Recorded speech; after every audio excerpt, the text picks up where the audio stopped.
Selamat pagi Bapak Guru, nama saya Kevin Daniel Simanjuntak dari kelas 12 nomor absen 19. Pada kesempatan kali ini saya akan menjelaskan tentang peran lembaga penegak hukum dalam menjamin keadilan dan perdamaian. 1. Peran Kepolisian Republik Indonesia atau Polri.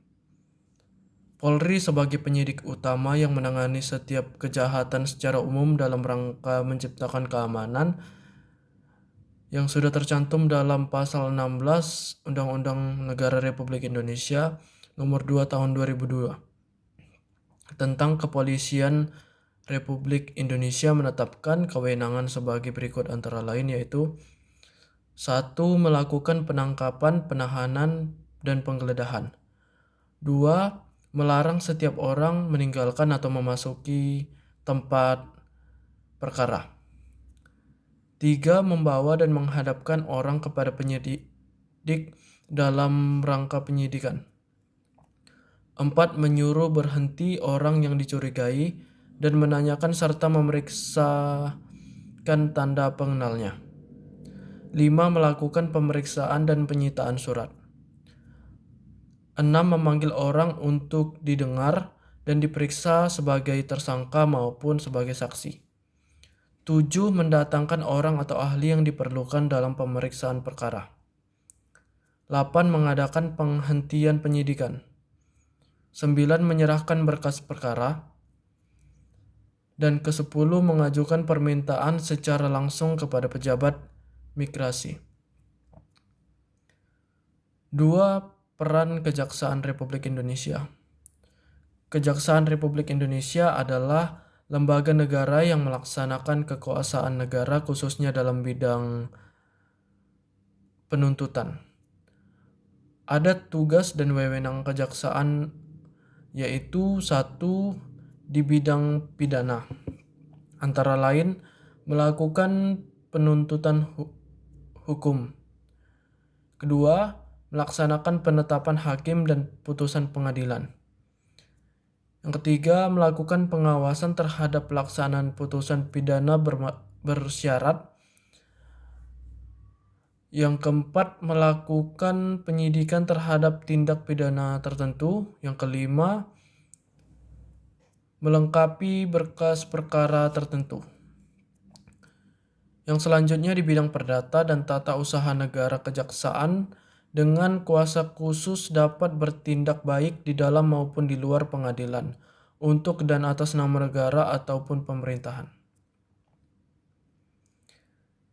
Yang selanjutnya dalam bidang ketertiban dan ketentraman hukum, antara lain peningkatan kesadaran hukum dalam bermasyarakat.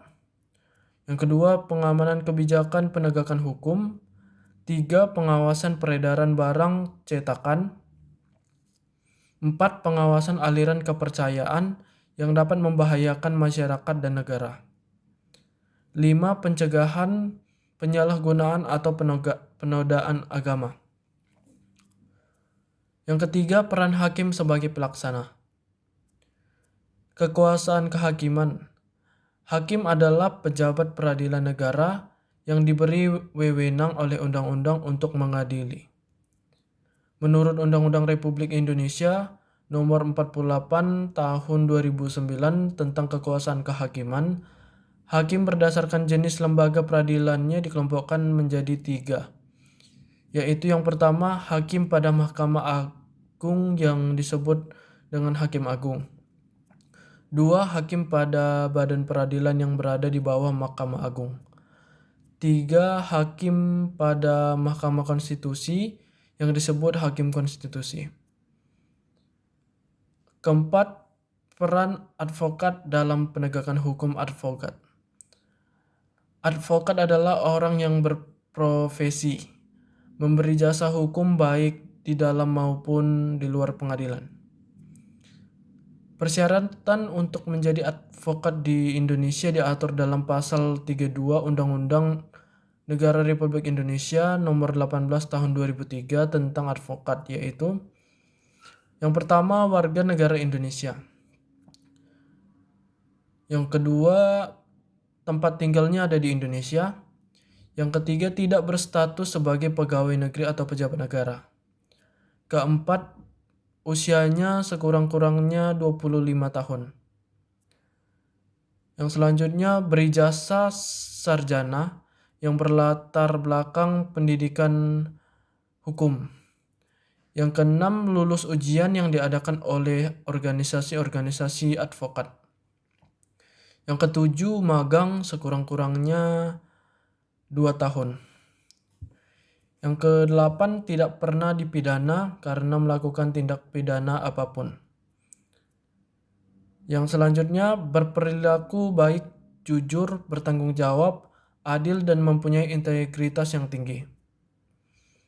Hak-hak dalam advokat adalah advokat bebas mengeluarkan pendapat atau pernyataan dalam membela perkara yang menjadi tanggung jawabnya di sidang pengadilan. 2. Advokat bebas dalam menjalankan tugas profesinya untuk membela perkara. 3. Advokat tidak dapat dituntut baik secara perdata maupun pidana. 4. Advokat berhak memperoleh informasi data dan dokumen lainnya baik dari instansi pemerintah maupun pihak lain. 5. Advokat berhak atas kerahasiaan hubungannya dengan klien, termasuk perlindungan atas berkat dan dokumen. 6. Advokat tidak dapat diidentikan dengan kliennya dalam membela perkara. Kewajiban-kewajiban seorang advokat. Advokat dalam menjalankan tugas profesinya dilaksanakan membedakan perlakuan terhadap klien. 2. Advokat wajib merahasiakan segala sesuatu yang diketahui atau diperoleh dari kliennya karena hubungan profesinya. 3. Advokat dilarang memegang jabatan lain yang bertentangan dengan kepentingan tugas dan martabat profesinya. 4. Advokat dilarang memegang jabatan lain yang meminta pengabdian sedemikian rupa. 5. Advokat yang menjadi pejabat negara tidak melaksanakan tugas profesi advokat selama memangku jabatan. Yang kelima, peran Komisi Pemberantasan Korupsi atau KPK. KPK adalah sebuah komisi yang dibentuk pada tahun 2003 tentang Komisi Pemberantasan Tindak Pidana Korupsi. Tugas-tugas KPK yaitu antara lain: 1. Koordinasi dengan instansi yang berwenang melakukan pemberantasan tindak pidana korupsi. 2. Supervisi terhadap instansi yang berwenang melakukan pemberantasan tindak pidana korupsi. 3. Melakukan penyelidikan, penyidikan, dan penuntutan terhadap tindak pidana korupsi. 4. Melakukan tindakan-tindakan pencegahan tindak pidana korupsi. 5. Melakukan monitor terhadap penyelenggaraan pemerintahan negara. Wewenang-wewenang KPK. Yang pertama, mengkoordinasi penyelidikan, penyidikan, dan penuntutan tindak pidana korupsi. 2. Menetapkan sistem pelaporan dalam kegiatan pemberantasan tindak pidana korupsi. 3. Meminta informasi tentang kegiatan pemberantasan tindak pidana korupsi pada instansi terkait. 4. Melaksanakan dengaran pendapat atau pertemuan dengan instansi yang berwenang. 5. Meminta laporan instansi terkait pencegahan tindak pidana korupsi. Asas-asas yang dipedomankan oleh KPK. 1. Kepastian hukum. 2. Keterbukaan. Yang ketiga, akuntabilitas. Yang keempat, kepentingan umum. Dan yang kelima, proporsionalitas. Demikianlah penjelasan dari saya. Terima kasih.